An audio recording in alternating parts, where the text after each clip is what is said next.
But that's pretty much the courting process. And I mean, as you can see, if a woman has a father, there's a lot more leeway as to how he wants to conduct that.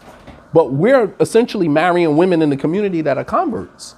And so the amount of wiggle room during the courting process is very limited. It's not really much that you can do because it's just the imam, her, and you.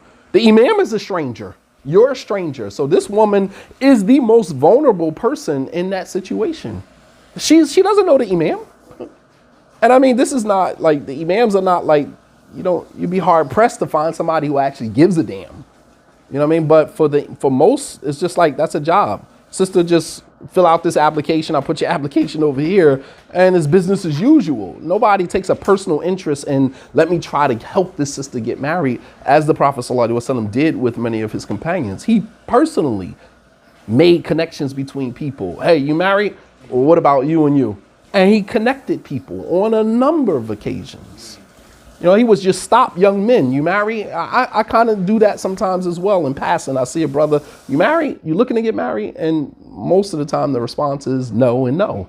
No, I'm not married, and no, I'm not looking to get married. And I'm just like, all right, cool. For the life of me, I can't understand that. How are you young? Just because you're not married doesn't mean you ain't having sex. That's the dilemma. We oftentimes associate, okay, he's not married, that means he's celibate. He go home every day, single, not touching anything, not getting his hands dirty in anything. And I find that hard to believe. Just being single doesn't mean that you're not mingling. Yeah, you're right. And that's dangerous, and I mean, why would a guy be walking around in this type of environment? No, I'm saying, I'm glad you came while they're here, right? Because no, I mean, that's a legitimate question. I mean, like as a young man, there's no way with the amount of testosterone and sexual desire that I had as a young man, there's no way in the world I could just walk around single. But I'm telling you. No way. Tell me, Keith. What gives you? Because we talk about this all the time, apprehension in marriage and stuff. Some of them they tell it now. I don't blame them. What's the apprehension? You want me to go? Yes. Man, I just see a lot, man. It's a lot that goes on that I see. It's like, I'd rather not get married. I'd rather just wait until the right time, because it's like. When is the right time? I don't know when the right time, but. The stuff I see and the stuff that goes on that I hear about, not even just from him or from the community and other people that I know. But it's different strokes for different folks. I mean, there's people right out here in Pleasantville getting murdered. You ain't been touched because you don't bring that energy into your space, right? So how is it that you can walk around in this environment with all of the murder that goes on in this environment, and yet none of that energy has ever come to you because you don't invite that energy in? So when you don't invite the energy.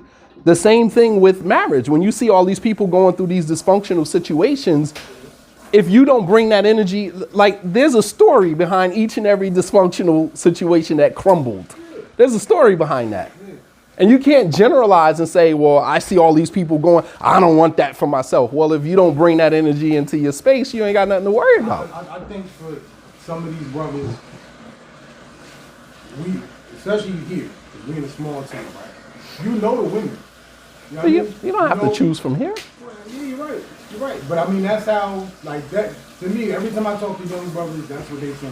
You don't have to choose from here. You know these women, and I just hear, but like I said, you looking on Facebook, you see, like, so where's the best place to go get a sister from? Other than overseas. Well, for me, I don't think that that's a wise move either. I mean, brothers think like there's like this big exodus, everybody going overseas, Morocco, this place, that place to marry sisters. And I got my reservations about that. I don't want to throw it out there and destroy anybody's, hopes. But I mean, I got my reservations about that. But I mean, if you as an individual, if there are women not available in your particular locality or your community that you are interested in, then I think that you have to make connections to, Different students of knowledge come through all the time. Imams come through all the time. Hey, can I get your number? Like, I'm looking to get married. Do you know? I mean, that's one way. That's one method. And then, of course, you in your day-to-day travels and your daily travels and how you carry yourself, you attract the type of energy to you. Nah, I wouldn't. I think anybody that's online looking for marriage and relationships, I think that is weird. I'm sorry, I would never. I had a sister come to my inbox like, "Get married? We're gonna get married." I would never do that. I was just bored. I don't know you from Candy Paint. Right, exactly. Exactly. So why would you even entertain? I had somebody send me a message like that 2 days ago. You married. I said, if you ever send me a message like that again, I'm gonna block you. Don't ask me that.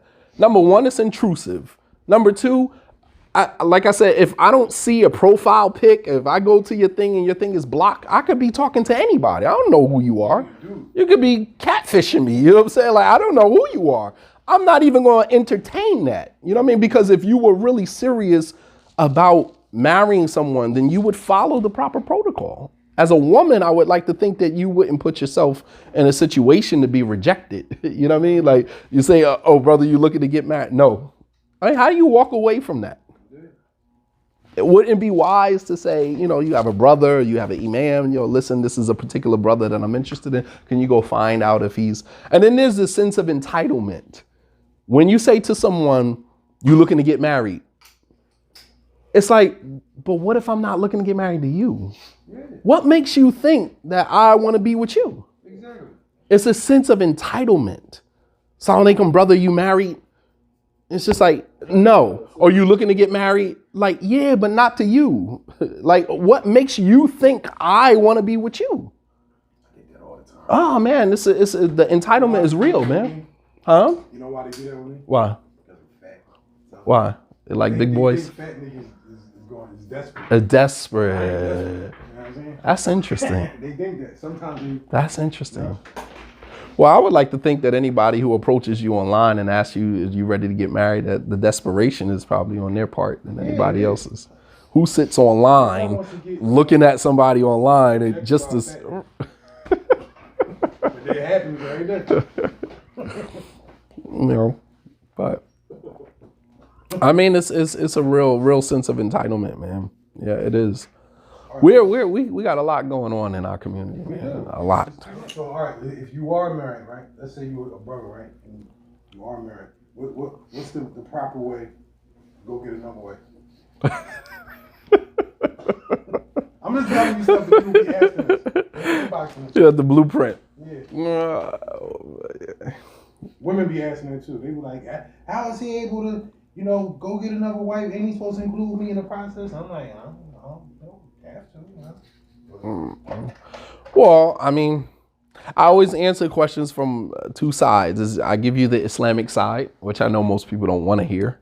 And then I give you from the side that actually commonsensical, that actually makes sense, that would give you the best result, and obviously that's from an Islamic perspective. I just don't call it that.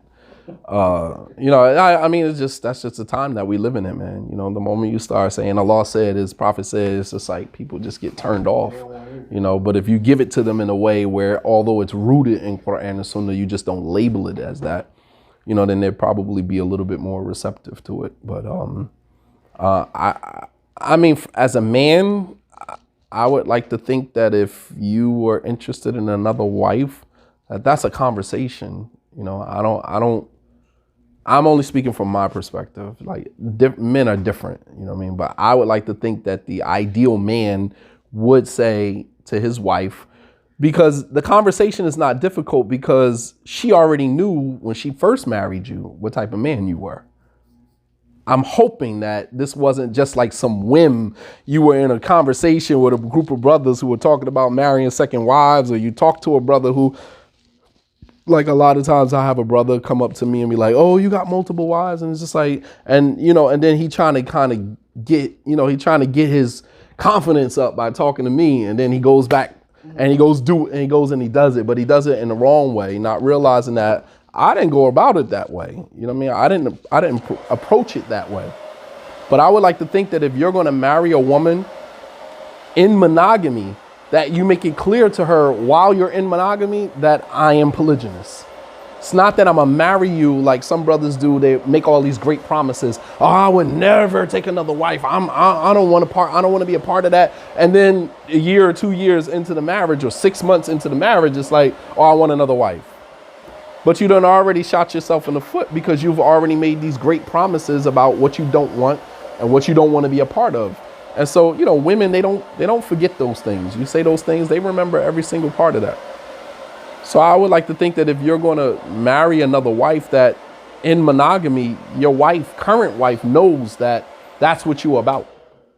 So when the conversation finally does come, it's not like, she's not being blindsided with the conversation. She already knew that you were polygynous from the beginning. Nah. I'm sorry. Nah. Because, I mean, you have non-Muslim women that'll say, hey, I know you guys can marry more than one. They even know. Like, I mean, it's not a... They be coming with their demands, too. Huh? They always come with their demands, too. Yeah. Like, I know you can do that. You just can't do that with me. I'm like,